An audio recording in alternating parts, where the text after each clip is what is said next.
বাংলাদেশ এবং ভারতের মধ্যে সীমান্ত সংঘাত।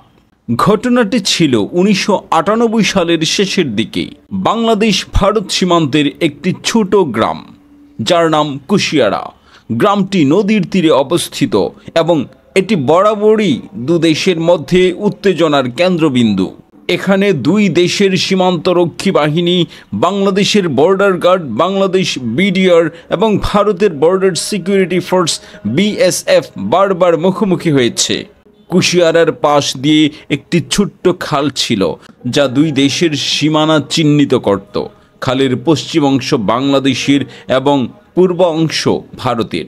কিন্তু কিছুদিন ধরে বিএসএফ অভিযোগ করতে থাকে বাংলাদেশের কৃষকরা তাদের জমিতে ঢুকে পড়েছে। প্রকৃতপক্ষে বিএসএফ ইচ্ছাকৃতভাবে খালের গতিপথ পরিবর্তন করে বাংলাদেশের জমি দখল করার চেষ্টা করছিল। উত্তেজনার সূত্রপাত একদিন গভীর রাতে বিএসএফ খালের পাড়ে পিলার স্থাপন করতে শুরু করে, যা সরাসরি বাংলাদেশের জমির অন্তর্ভুক্ত। গ্রামের মানুষ তা দেখে বিডিআরকে খবর দেয়।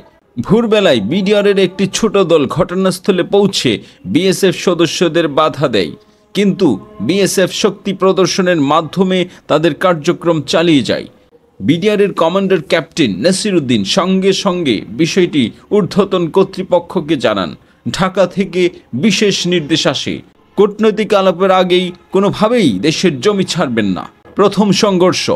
পরদিন সকাল বিএসএফ খালের পাশ দিয়ে বাংলাদেশের জমিতে ঢুকে স্থায়ী বাংকার তৈরি করতে থাকে। বিডিআর তাদের সতর্কবার্তা দেয়, আপনারা বাংলাদেশের সীমানা লঙ্ঘন করেছেন, এক্ষুনি ফিরে যান। কিন্তু বিএসএফ কর্ণপাত করেননি এবং তাদের সংখ্যাগরিষ্ঠতার উপর নির্ভর করে আক্রমণাত্মক আচরণ দেখায়। অবশেষে পরিস্থিতি নিয়ন্ত্রণের বাইরে চলে যায়। বিডিআরের সদস্যরা প্রতিরোধ শুরু করে দুই পক্ষের মধ্যে তীব্র গোলাগুলি শুরু হয়। তবে বিডিআরের সাহস ও কৌশলের সামনে বিএসএফ পিছু হটতে বাধ্য হয়। গ্রামবাসীও বিডিআরের সাথে বা বিডিআরের পাশে থাকে, নানাভাবে তাদেরকে সাহায্য সহযোগিতা করতে থাকে। শেষ পরিণতি, বিএসএফ প্রথমে শক্তি বাড়ানোর জন্য আরও সেনা পাঠায়, কিন্তু বিডিআর চূড়ান্ত প্রস্তুতি নিয়ে মাঠে নামে। এইবার তারা একটি চূড়ান্ত কৌশল গ্রহণ করে নদী ও খালের আশেপাশে এমনভাবে অবস্থান নেয় যাতে বিএসএফের জন্য কোনো রসদ পৌঁছানো অসম্ভব হয়ে যায়। 2 দিনের সংঘর্ষের পর বিএসএফ বুঝতে পারে যে বিডিআরের প্রতিরোধ ভাঙ্গা তাদের পক্ষে অসম্ভব। তারা পিছু হটতে বাধ্য হয় এবং দখলকৃত এলাকায় বাংলাদেশের পতাকা আবার উঠতে থাকে।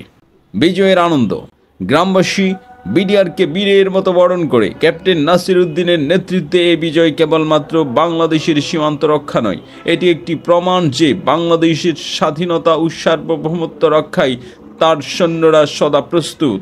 ঢাকা থেকে সরকারের পক্ষ থেকে কুশিয়ারার প্রতিটি বিডিআর সদস্যকে সম্মাননা দেওয়া হয়, আর কূটনৈতিক আলোচনার মাধ্যমে নিশ্চিত করা হয় যে বিএসএফ ভবিষ্যতে এমন কাজ আর করবে না। পরিশেষে বলা যায় যে এই বিজয় ছিল শুধু অস্ত্রের নয়, এটি ছিল সাহস, কৌশল এবং দেশের প্রতি ভালোবাসার।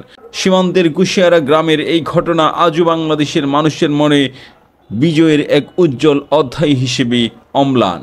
বিশেষ ঘোষণা, এটি ছিল একটি এআই দিয়ে তৈরি করা গল্প।